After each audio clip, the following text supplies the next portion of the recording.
She wants me dead. I really like old houses from my childhood. They just bring me nostalgic memories. It was a big wish for me that I could get an old house to live in, and it was just a coincidence, or it can be my luck that I found an old house to live in. The house was not so expensive, but it was big. The house was actually somewhat about 100 years old. I really did not want to miss that opportunity, so I took the home immediately. I did go through a little difficulty in terms of finances, but I managed them.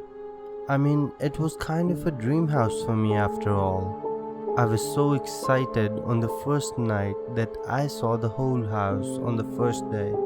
I went to all the rooms, and wherever I could not go myself, I put up a ladder there. Took a good peek inside, and I was actually enjoying myself a lot. I really liked that home very much, but what I liked the most about that house was the ghost that lived in the house.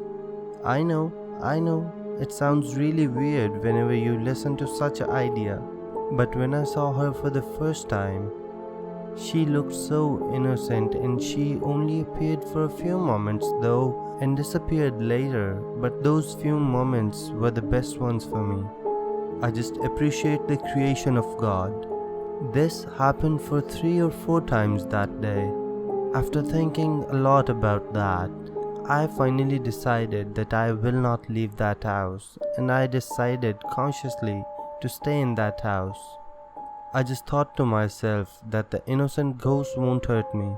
If she wanted, she could have already hurt me, but she didn't. I had already spent 2 days by then, and that ghost didn't hurt me by then. Maybe, just maybe, she thought the same way.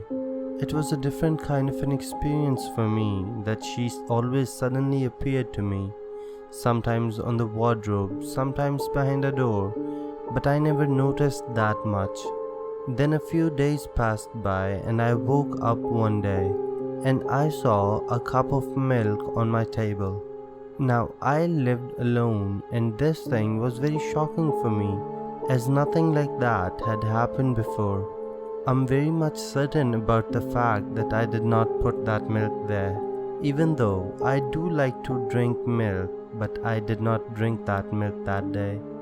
So I just ignored that and went to the living room, as it was a Sunday, so I had to stay home all day long. When I reached the living room, I saw another strange thing. What I saw was that one of the chairs was moving by itself, and it stopped exactly under a fan. I was very much sure at that point that it was the ghost who was with me in that house. But I had already made myself believe that she would not hurt me, as she was an innocent ghost. I had heard a lot of stories about good ghosts from my elders. That's why I just brought the chair back in front of the TV and sat there and started watching television. While watching the television, I for a moment felt like the earth was moving. But I thought to myself, am I dizzy, or have I not woken up properly yet? But after a few moments, I really woke up. I realized that the chair was again under the fan. It was not my dizziness, or I was not sleepwalking. I sat on that chair and the chair moved by itself. When I looked back, my chair and I were in the middle of the room, right under the ceiling fan once again. This time, I became really worried. After this incident happened to me, I left that house. After leaving that house for a month or so, I thought to myself and questioned myself what that meant. I asked many people about that home, but that home had already been closed for 20 to 25 years before I moved in, so no one had knowledge about it. Some years passed by, but the memory of that incident never left my head.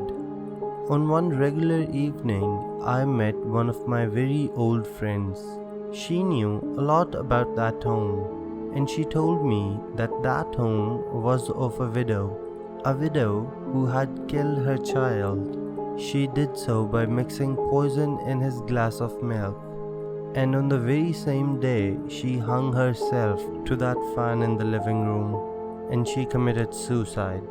That incident that happened to me on a Sunday got clicked in my mind once again, and the whole incident got refreshed in my brain again. I could not stop thinking about that incident. After a while, I understood everything, that she wanted me dead. The glass of milk that was laying on a table near me had poison in it. It was meant to kill me, just like she poisoned her own child. But my luck was that I did not drink that milk.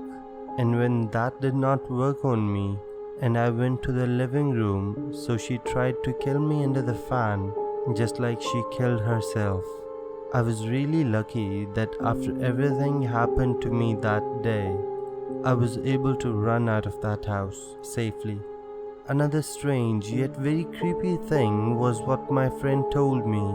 My friend actually told me that the day the widow killed her son and committed suicide was also a Sunday. So Horror Jam fans, I hope you enjoyed this story as well. If you did, kindly subscribe the channel and turn the bell icon red. Tell me in the comment section down below if anything strange happened to you as well. I read all the comments.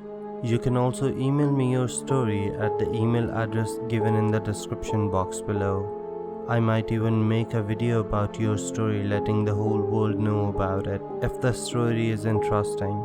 Kindly take care of yourself and do not indulge yourself in such experiences.